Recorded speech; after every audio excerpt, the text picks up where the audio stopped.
let's move to the Rosé Sheldrake Point Dry Rosé 2019, brand new. Sara? Right. It's very, very fresh and young, and this is 100% Cabernet Franc, which is one of those other varieties that does really, really well. And I think that if you think of any two varieties that are grown in New York State, it's Riesling and it's Cabernet Franc. And this is 100% Cabernet Franc. And once again, I'm really glad that we're trying a benchmark example of rosé. This is from Sheldrake, who specializes and considers rosé their flagship wine. We often think of rosé as being a very technical wine, especially when we think of Provençal styles of rosé, but this one isn't. He wants to be as simple as possible in making his rosé, and he does one and he does it right, and he's been finessing it since 2000, and they've gotten to the perfect formula.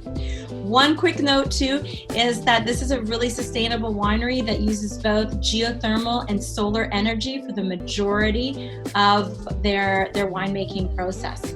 We've been making dry rosé here at Sheldrake since '97, longer than anybody else in the Finger Lakes. I joined Sheldrake in 2002, so there was an existing product.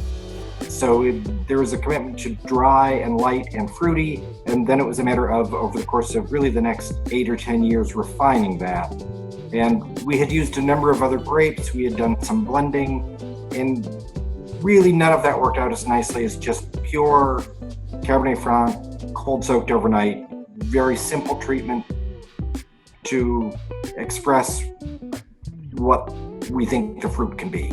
But what I love about this one, and the rosés that tend to be in my fridge, is that there is a little bit more of a structural profile to the wine, that not only am I getting the acid up front, but I'm getting a little bit of that tannin in the back of the palate, a little more weight that gives it a little bit more lift, and a little bit more length. So with some of those summer or late spring, summer barbecue foods that I don't want to drink a big buxom red, that I want something with lightness but still enough heft, that Sheldrake Rosé kicks ass.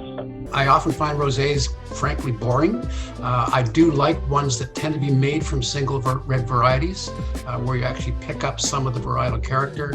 And to me, this is spot on Cab Franc. It's got this lovely sort of red currant fruit, slightly herbal, grapefruity. It could only be made from one grape variety, and that's what I love about this. Very, very zesty, and I would drink this all year. Love it.